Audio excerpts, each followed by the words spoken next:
Hallelujah. Mema wakwa abanenso de ba wuti ase san dwumadi yi so. Odafo megide sa ho ye wo Awurade mo. Ma ye nyina ye mbom woni ende Awurade ase no ye na nadon ye wo hoda. Onyametumfo ye da wase bebre woni a wo ye ma wo ma.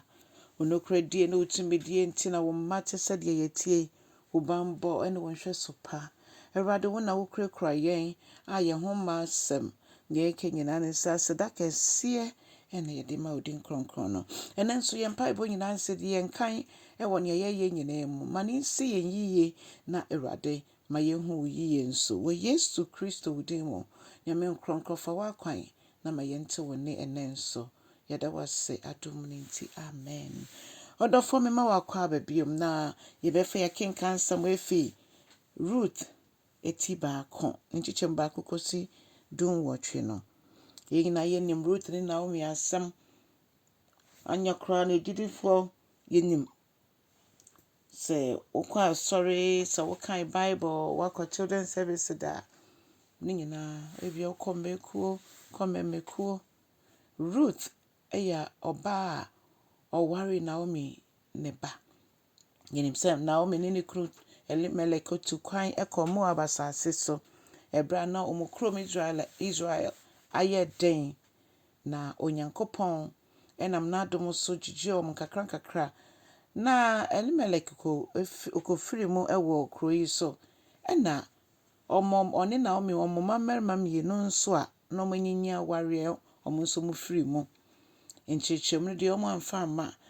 nemom yenim ne se afei Naomi ne nse no ma mienu no na omo ne na etie kosi se Naomi tie se ne krom onyame abesra wo mo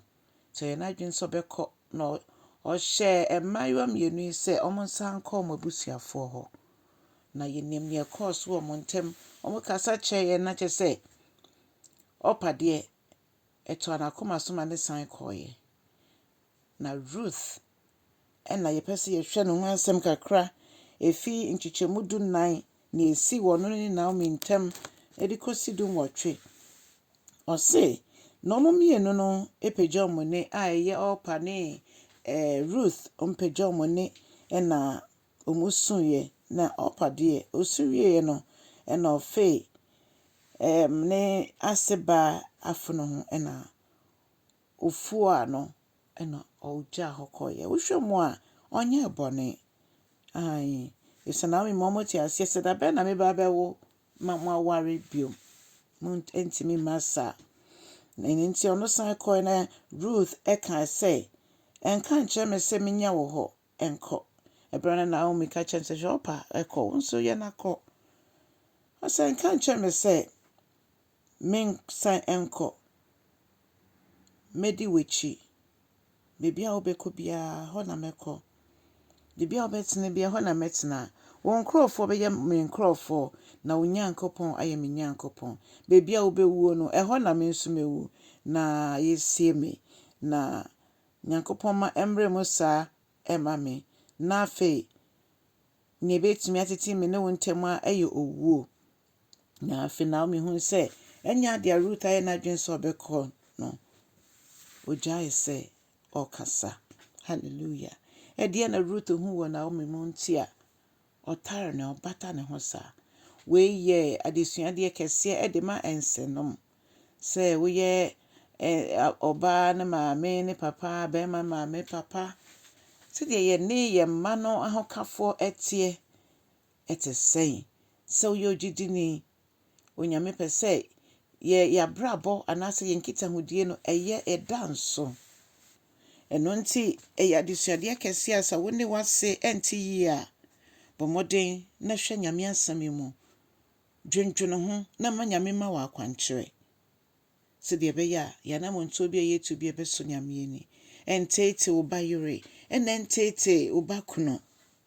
onyankopon emboye ni ndi no krama no na Naomi eni Ruth asam ye hu ne se na kro no omomosom abosom